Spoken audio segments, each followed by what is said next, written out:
over here, and can you just tell them to just back the hell off, please? Right now? Can I please have, I just don't. Why are you so afraid of questions? This is not okay.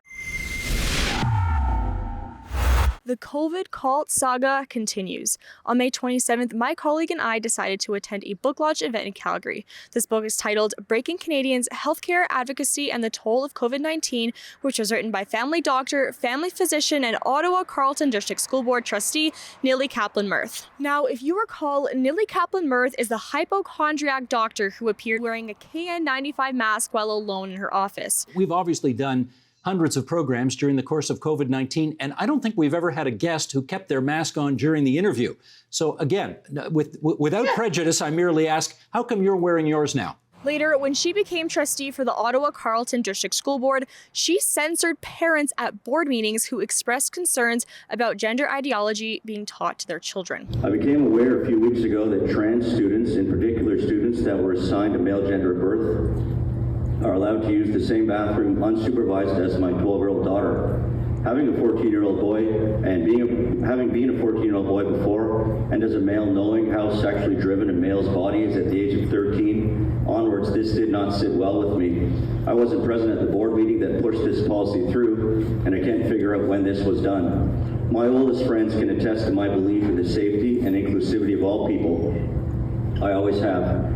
But this is about having appropriate and safe boundaries for progression and doing things in line with the parental community's wishes. I'm sorry, Mr. Morabito, on the grounds that this creates an unsafe environment for people who identify as gender diverse, I'm going to have to ask you to end your delegation. In response to her censorship of parents' concerns and viewpoints, the parents initiated their own petition on change.org twice to hold her accountable. And if you can believe it, Nili and the school board pressured change.org to remove both of the petitions for allegedly spreading transphobic hate. Well, at Rebel News, we fight for the little guy, so we launched our own uncancelable petition at firenili.com. Our chief commander of journalism, Sheila Gunn-Reid, went to hand-deliver this petition where Nili Kaplan-Myrth yelled at her, slammed the door, called security, and then hid inside the building. Sheila Gunn-Reid with Rebel News. I just wanted to... don't run away. No, you will back off. You will back off. I'm trying to back off right now. I'm trying to give back you a off. petition with 8,000 You will back off. You will back off. To add to the scandals, Nili was also found in breach of a code of conduct after sending text messages pressuring her Black colleague, Donna Dixon, into supporting a return to masks school mandate. Kaplan-Myrth told Dixon to refrain from voting at all rather than voting and siding with white supremacists. Are we back to normal yet?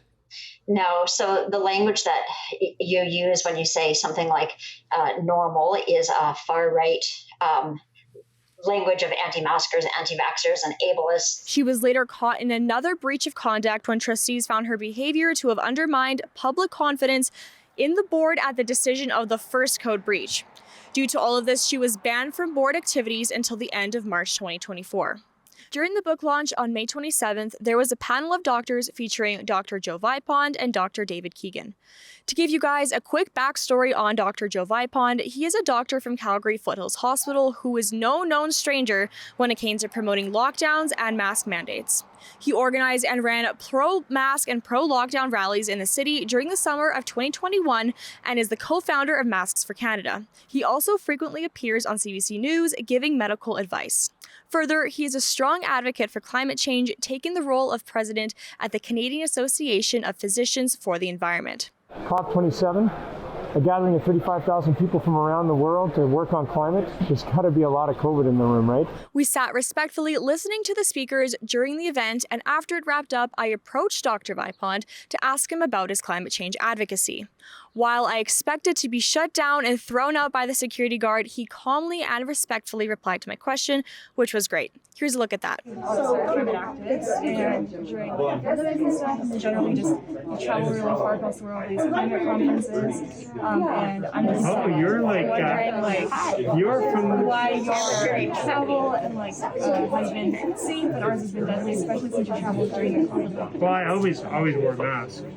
So I actually just really made an effort to wear a mask indoors and a good quality mask. I did it on the planes, and I did it in the airports, and I ate outside all the time. In regards to climate and all that stuff, Do you think that our climate issues are pretty bad considering the fact that we're traveling so much? You know, I think the reality of the world is that we're not actually going to make the climate fixed if we don't get together and make change.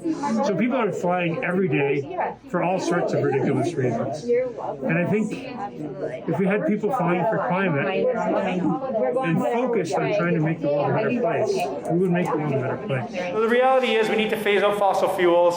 We need to transition to renewable energy and energy efficiency. And Canada's not going to achieve any of its targets unless Alberta steps up to the plate and starts doing its job, taking responsibility for its past inactions and start doing what's right. Every time I do a decision, whether it's travel, whether it's a purchase, I try and add climate into the calculation because it's really, really important to me that I make good decisions. And I don't think I always make the right decision, but I'm trying, and I don't think everybody else can say that. I attempted to pose another question to Nili outside of the venue, where my goal was to ask her questions about her strong support for the NDP, who support Hamas and Queers for Palestine, as a Jewish woman and ally of the LGBTQ+ community herself. And with no surprise, we were met with yelling. You know what? Can I get your help over here, and can you just tell them to just back the hell off, please? Right now? Can I please have? I just don't. Why are you so afraid of questions? This is not okay. Are you afraid of questions? This is not okay. I'll just bring you to your car. Are you afraid of questions? Thanks. We just want questions. This is not okay. Right here. As a public trustee, we should be able to criticize you and ask questions. Leave her alone. Are you afraid of petitions? It's questionable how a member who acts as a school board trustee can't answer questions in the public interest. Well, Rebel News is still gathering petitions at firenili.com, and if you believe parents should have a voice and a public trustee should have transparency and accountability, make sure to head on over to our site and add your name. As always, stay strong and stay free. For Rebel News, I'm Angelica Toy.